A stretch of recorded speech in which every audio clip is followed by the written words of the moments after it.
So I want to talk about karma. And Kryon has told us that karma is a little different to what you may have heard, because before listening to Kryon, I always heard, oh, karma's going to get that person, they're going to get their karma. And so karma was always told as the law of causality. But the way that Kryon describes it is that it's a old energy mechanism to drive you to do certain things. It's a push-pull energy on your Akash. So this is what creates generations of firemen, generations of policemen, because they come in and they're karmically predisposed to do a certain thing. And for those on the bus that came here, Lee gave a story of what he was predisposed to do based on a past life. For those on the way back who didn't hear that story, Lee's going to share it with you. And this is exactly the energy that I'm talking about. You have in your Akash energy, unfinished business to make you do things. And the reason I'm saying that is because most of us here have dropped our karma. And this is the family we have found. Because I have a feeling most of who drop their karma, they almost feel alienated from their biological family. And so if that is you, I want to say that you have family. This is we create a new karmic family group. And Kryon says this is who you then become attracted to and who you start family relationships. And as I was going back through some of the channels from Kryon, in 2010, Kryon talked about how some of you have had really difficult biological families that haven't necessarily supported your journey in this discovery. Now, there are some few light workers who have had very supportive families on this journey. But the promise is this, that now that you've dropped your karma, when you come back in your next life, you carry all of that energetic accomplishment with you. There is that promise that you will come into that family, that you do not have to go through any of this hard learning stuff that you've experienced in this life. Does that make sense to everyone? And that is, we're seeing that now as well because we're in a new energy. And what does that mean? Well, it means we've passed the 2012 marker. There's a new energy on the planet that supports even more this evolution of our consciousness.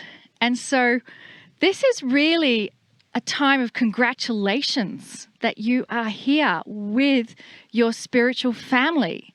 You've dropped that karma and you are here. We're from all nations from around the planet. And we're sitting here, and it gives me chills thinking, when groups would come here with the ancient Navajo and the ancestors, they're all one tribe. And that's who we are today. We are one tribe, and we have just realized it. And slowly, our brothers and sisters in humanity are also going to realize there is no separation. We are oneness. And that's always been the messages of the ancestors. It's not just oneness with each other, it's oneness with the earth and oneness with the rest of ourselves that stayed on the other side of the veil, which we get reunited with and we come back again. It's just a beautiful cycle of returning again and again and again.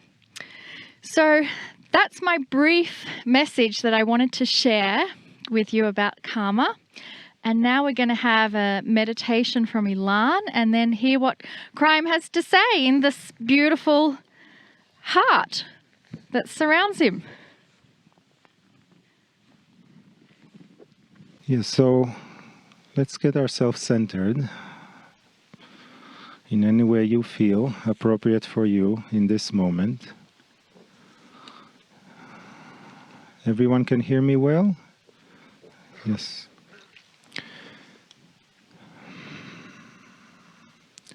Take a few deep, nourishing breaths. Gently, if you feel like, you may close your eyes. You may slow down your breathing. You may consciously connect with your breathing as the conscious breath connects with the consciousness of Gaia, as the conscious breath connects with your heart in a higher conscious way.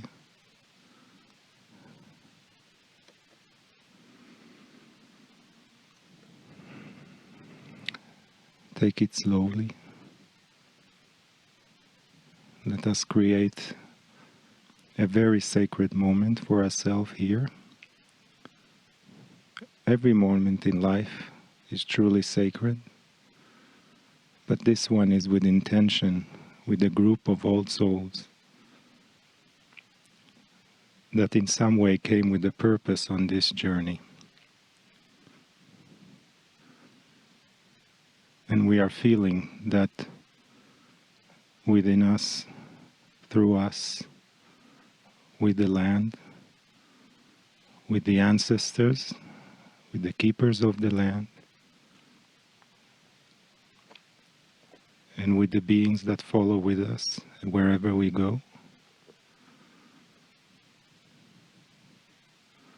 Just a moment ago, we all experienced Antelope Canyon.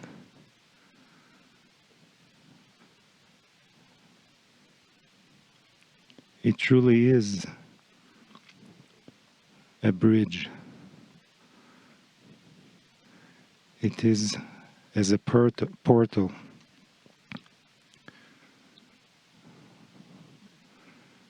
As a bridge between worlds. As you walk through it, you could feel in your body and in your multidimensionality, in your DNA, you could feel that there is something there that's beyond the physicality.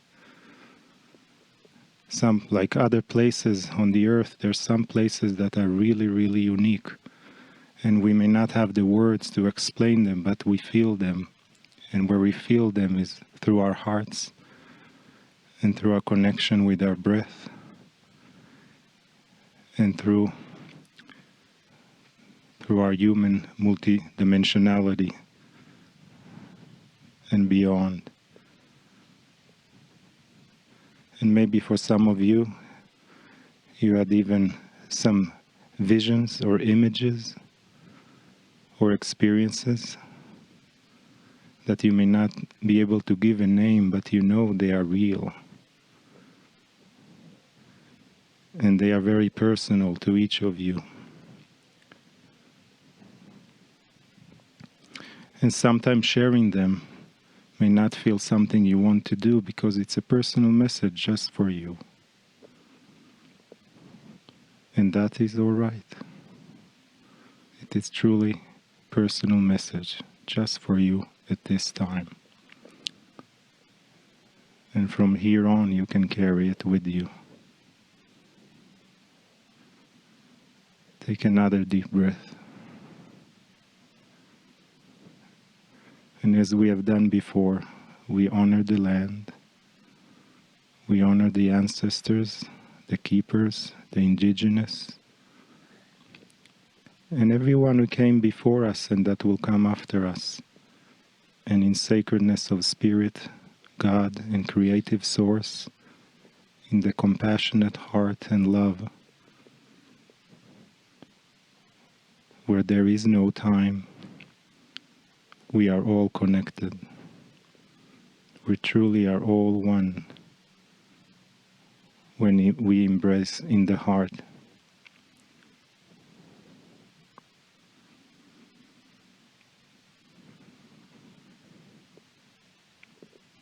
Take another deep breath.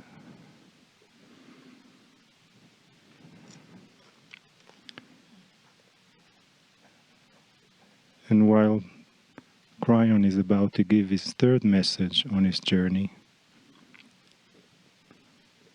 let us feel the connection even stronger, opening our hearts as far as we can, and as deep and as beautiful as we can have it. Greetings, dear ones. I'm Kryon of Magnetic Service.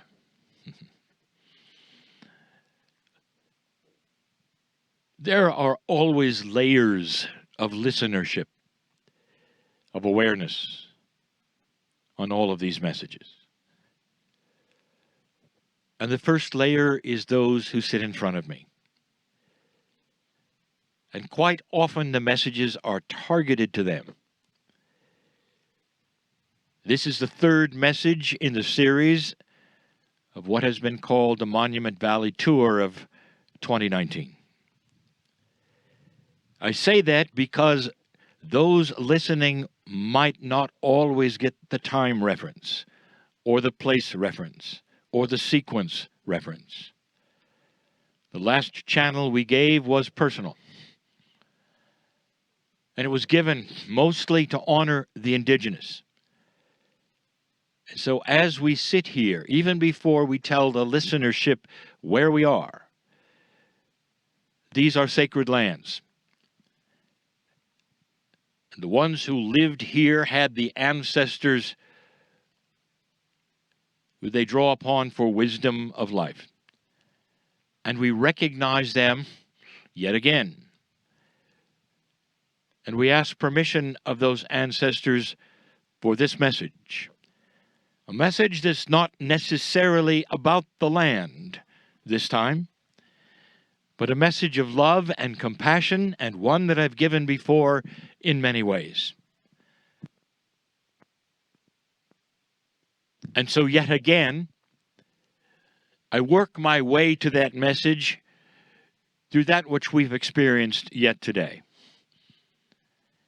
This group sits here in the sun in a cool day, in a hill that overlooks the majesty of the land. And in this, they have just come from that which is one of the most photographed wonders of the natural world, Antelope Valley. And now they overlook that which is Lake Powell.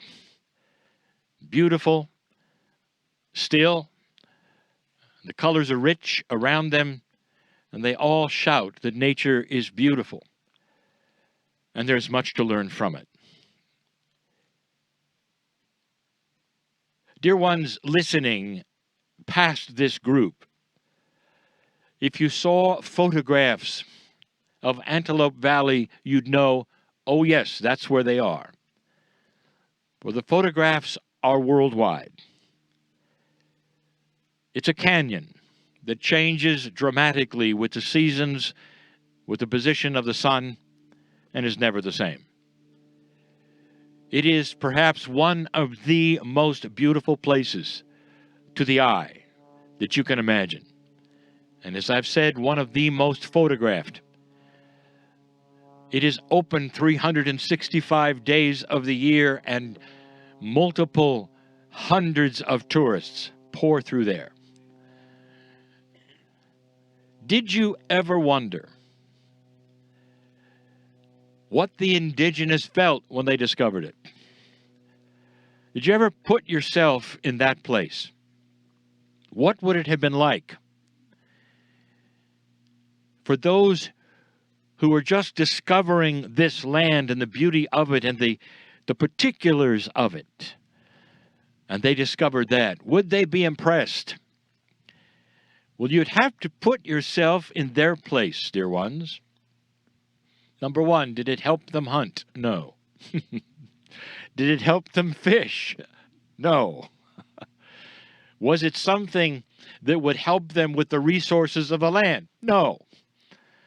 And so it did not become a place that was energetic for them as much as the ley lines of survival, of the stars that would help them to know what was going to happen, or what season was coming, or what the insects would do, or where the animals would go. Indeed, they saw the beauty. But it was over time, dear ones, and different cultures that would discover it and say, this is beautiful. So the point is this, that culturally, depending upon who you are, the time frame, and what you're looking for, beauty is in the eye of the beholder. Today you saw beauty. And that's going to lead me to the next thing. Outside of this place, I'm going to get esoteric. What is beauty to God? Many of you put your hands on the walls of the canyon, and inside you felt the energy. What were you really feeling there? If it was not all that important to the indigenous, what is it you were feeling? And I'm going to tell you, it's the thousands and thousands of those from all over the earth that went through there and gasped at the beauty. It was the honoring of nature and the canyons over the last 100 years. That's the crystalline grid. It remembers the honoring, and it imbues that into the granite and the sandstone.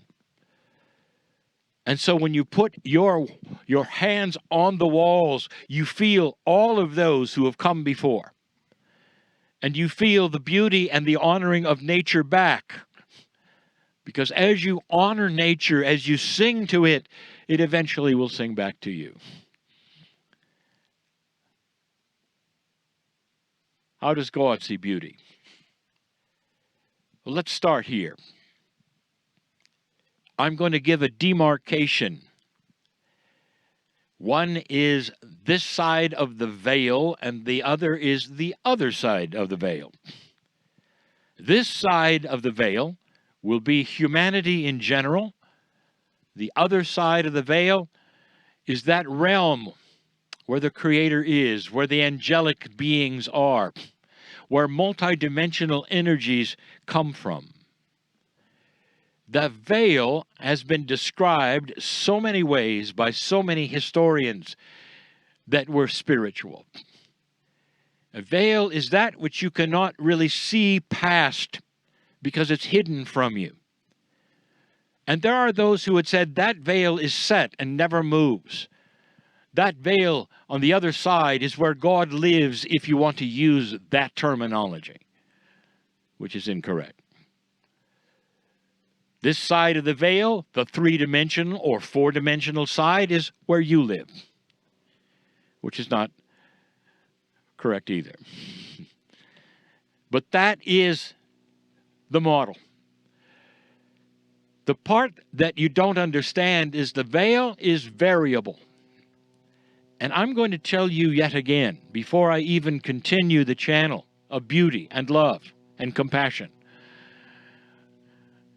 that one of the things that I want humans to understand and know is that that veil, which so many have said is absolutely set, there's God and then there's you, and there's the veil between. What if I told you that the veil varies depending upon the consciousness and the awareness of humanity? The more consciousness develops into oneness and understanding, as war goes away from this planet, and it will, as more are tuned in to the oneness, no matter what their spiritual belief, it happens everywhere. There is a softening that goes on. Every single time a planet goes into what I will call an advanced graduation status, that is to say that a consciousness starts to raise and raise through generation and generation, the veil between you and that angelic realm starts to lift. And you see clearer through it because of the evolution. And dear ones, if you haven't noticed, this is not necessarily a group veil that I talk about. How about you? When you started to awaken to the potential that there was a larger truth, when you started to awaken to perhaps a potential of oneness, an awareness that all humans had the right to worship, and you could love them all no matter what. Because in basic terms, they all want the same thing. They all have families. They all have to survive. They all love, and they all have compassion at different levels. And an advanced awareness or an advanced human consciousness is going to awaken to those things. That there is a oneness with all other humans, no matter what their culture is. Let me ask, did the veil start to lift for you? And the answer is yes. Because suddenly it was all right to be more aware of things that were outside of the reality of what most people would believe. And I'm not talking about strange things or occurrences or visions. I'm talking about the feeling that you were in touch with something higher than you were before. And I mean in touch. I mean on a daily basis, you were able to get help and feel the love from the other side of the veil. Dear ones, 80 or more % of this planet believes in the afterlife, believes in the Creator, believes in one God. And so you're all set up to understand that there's a separation between you and that which is more spiritual on the other side of the veil. So humanity in general is aware of that. But the ones that I speak to right now, so many of you who have had that experience, a lifting of the veil for you. So it's individual as well as humankind potential. What I've told you for 30 years is that the potential for human evolvement is here. What I've told you for 30 years is that its relationship to the magnetic grid of the earth has been established with consciousness, and that is why the magnetics of the planet even moved in the 90s, to allow this higher consciousness with free will to show itself. All of these times I've told you the track is established with free will for humanity to start growing up, to leave the barbarians that you were behind, to have the absence of war eventually, and it's coming. And every time we say that, there are those naysayers who say it cannot happen because it never did. There are those who would say, well, it's a nice idea, Kryon, but of course it's ridiculous. Because if you look back on humanity, it never occurred. And that war is something we will always have. In fact, there are those who say you're overdue for the next one. And so that makes this message something that is controversial. But not near as controversial as what I'm about to tell you. What I have said for so many years now, for decades, that gets me in trouble with almost everyone. And I'll tell you, how does God see beauty? Do you believe in angels and esoteric spiritual guides? Flat out, that question to almost every human being, and they will say, at some level, yes. Because almost every spiritual system on the planet features those attributes. Angels, guides, helpers. In almost every spiritual system, there'll be hierarchies of those very things. And they'll give them names, and there'll be helpers in certain areas for health and safety, for weather.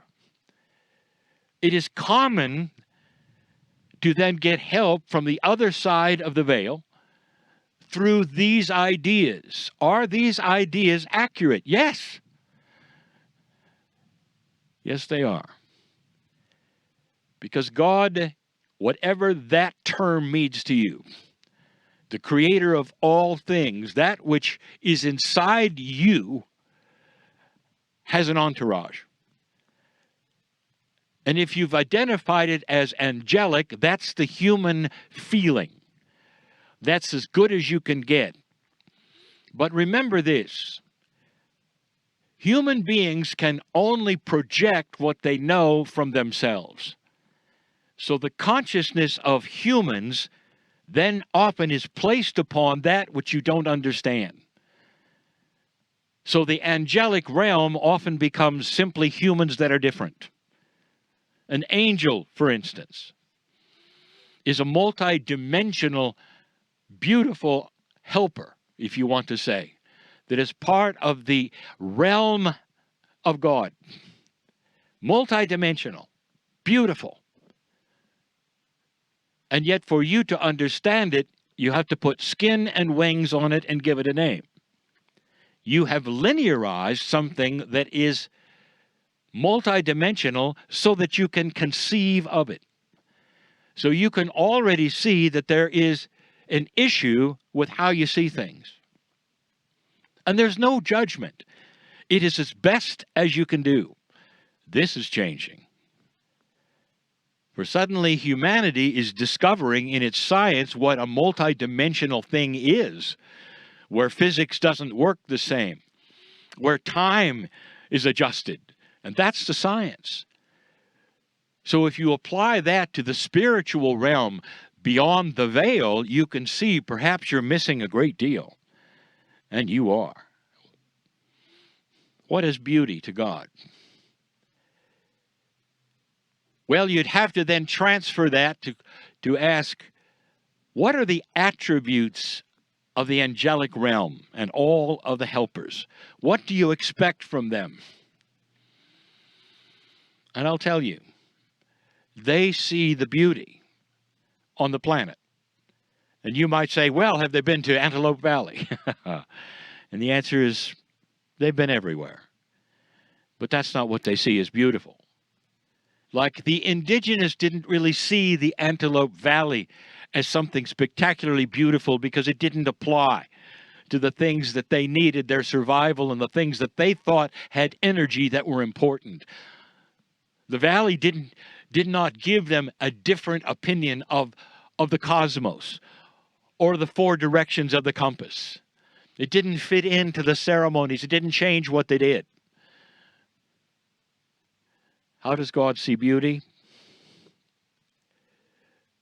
You might already know. Every single human being on the planet, unique, like no other animal, like no other nature, put here as God's creation, is the most beautiful thing to the other side of the veil. Did you know that? Angels, always seen as beautiful, helper, miracles, all of the guides, they guide you to the good places, not the bad places. That ought to tell you a lot about what might be there on the other side of the veil. Beauty to God is you. And that's not what necessarily is taught on this planet universally, but someday it will be. Someday, I tell you this, in many generations from now, that will be common sense. That you are a part of the creation of the Creator. And there's not that much that separates you from the angels, except your consciousness and how far it will take you. If I told you that embedded in your DNA was angelic energy, I would get in trouble yet again. Because there are those who say, no, embedded in your DNA is horrible things. Things that you're going to be punished for. And this is where I want to tell you something, and I'll say it yet again. In this odd separation between humanity and that which is angelic, this veil, everything beyond that veil is precious and loving and loves you beyond measure. Compassion, benevolence, any word that you can even conjure up in any language that is good is there. And on this side of the veil is what you have created with free choice as humans. And it's not that. Free choice has created many layers of negative, dark things. And they all belong to human, not to God. And here's where the statement comes that I've heard for so many and for so long. Kryon, excuse me, are you saying that everything beyond the veil is good and everything here is not so good? That's a bit simplistic, don't you think? And here I will give the answer yet again. Listen to the answer. The answer is exactly. And when you get that, you'll be a better, more informed, more aware human being.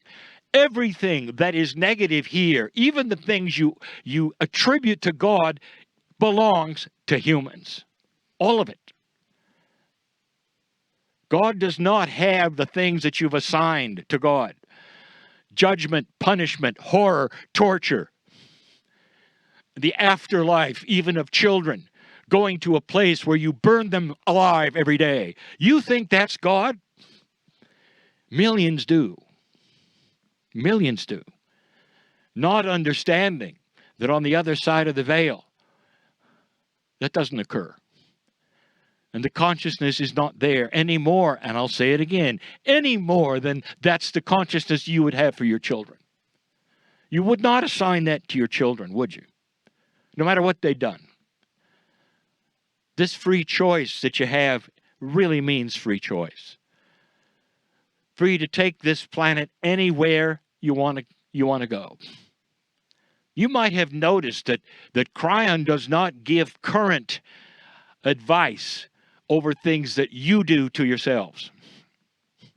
Whether it's all the controversy of the various types of radio frequencies you have in the air, or the chemtrails, or any of the things that may or not be affecting you.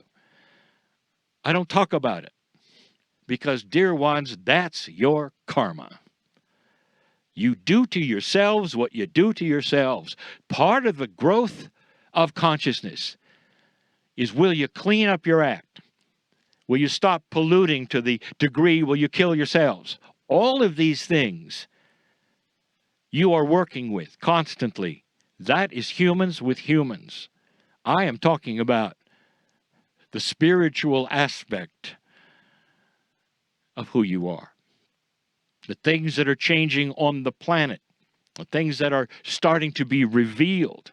Don't you find it interesting, yet again, that some of the darkest things that you've done to yourselves, or that's in your society, that have been there for hundreds and hundreds of years, are just starting to be revealed now?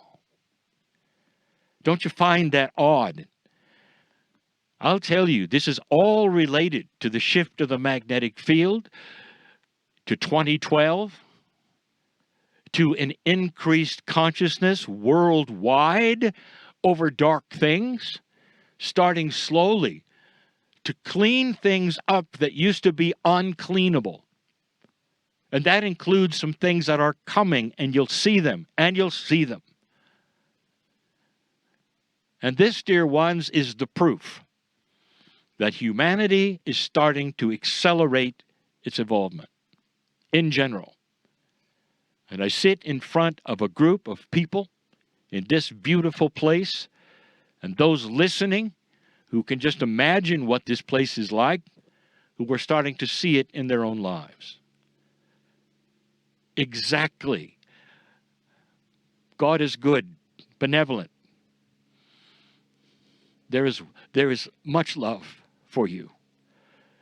You are seen in the eyes of all of the entourage on the other side of the veil as magnificent. The soul that is in every single human being is forever and is part of God. That's where the soul came from. That's where it goes back to. And you're here for a little while. This is temporary. All of it. As beautiful as it is, as short as your life is, it's all temporary. home is where the good stuff is. There come a time when the veil will blur. And there'll be the realization that the angelic realm is starting to be available. And then there will be a more firm affirmation that perhaps it's inside. Kryon, you speak in riddles. No, I don't. Not really. Any more than the riddles of the indigenous have to be figured out because they work in metaphors. So do I. But you have to examine these things to understand a little more. Death has no sting, dear ones, except to the ones left behind. And I want you to realize that and understand that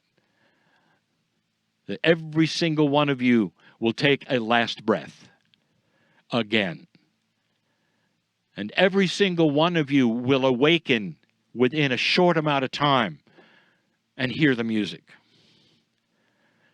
and see that light, and you'll know again, whew, I'm home again. That's a promise. And every single human being has had a near-death experience is changed for the rest of their life. Did you know that this magnetic grid that you have around the earth is part of your consciousness? Were you aware that you need the magnetic grid to live? I'll say it again. If you're going to go into space, scientist, you better take the grid with you. You better assimilate it somehow and take it with you. You ought to study it to make sure you understand what it's doing or what it's not doing. Because you can only go so long without it before your body starts to deteriorate. I've never mentioned this before, not like this.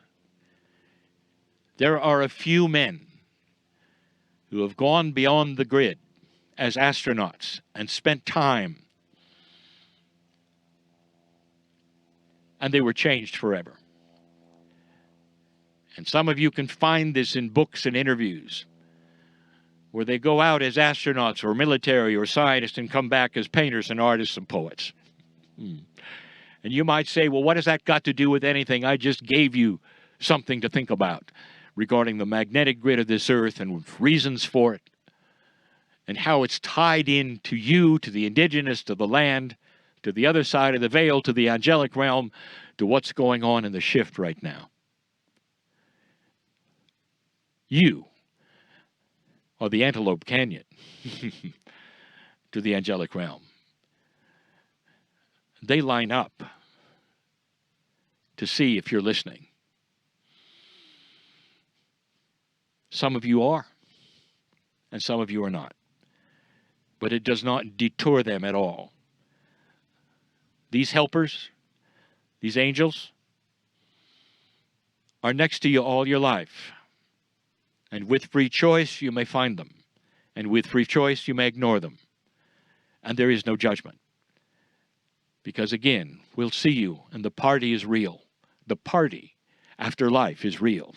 The big aha is real. When you awaken and realize you are part of the angelic realm, and all that is here is artificial to some degree, a test to some degree, and temporary until that place where the veil is no more.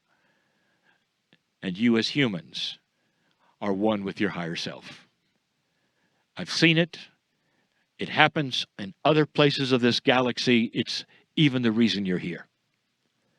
That may seem a mystery to you for now. I give this message in a place where the ancestors smile.